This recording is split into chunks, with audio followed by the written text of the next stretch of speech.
It seems there's a lot of people out there who are dedicating their lives to disproving whether certain religions are real and putting them in the context of why they were written.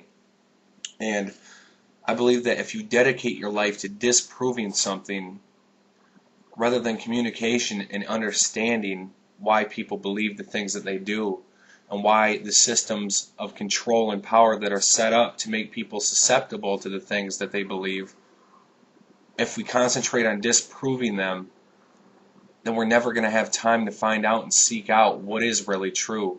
And I know atheists, not only speaking to atheists, but for a second here, directing it towards them, I know your energy is spent on a logical approach.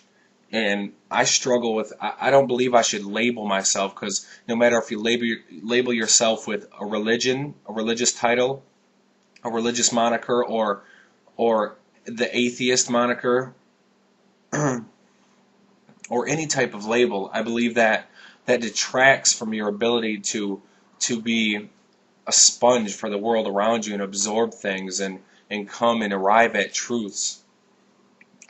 And I believe that if your existence is just focused on disproving something, then you're never going to allow yourself to truly experience the natural world in its purest form in order to become in tune with it. And I know I support many people's approach to taking a logical standpoint when refuting such claims that seem so erroneous. I find myself doing the same thing at times, but then I question myself, why am I doing this? Why do I need to repudiate what they are doing in order to lend myself fulfillment in my daily endeavors, whatever I'm doing, and what I hope to accomplish? Why do I need to disprove that?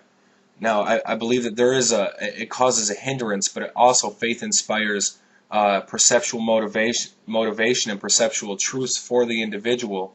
So I think we need to open up communication. I certainly do, rather than trying to repudiate these claims that I view as erroneous.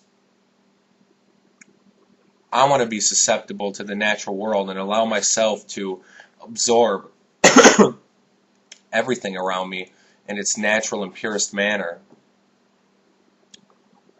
Or I think that I'm restricting growth and restricting myself access to the things that I think every person can gain from just being open-minded through seeking out the mysteries of life. And I've really been into meditation lately.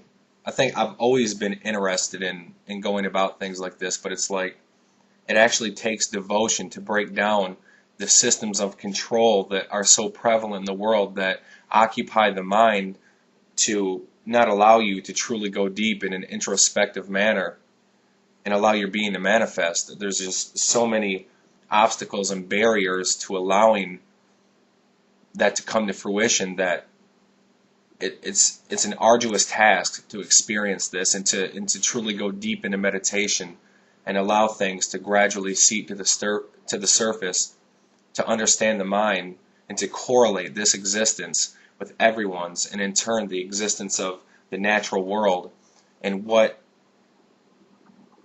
certain people put precepts to this existence.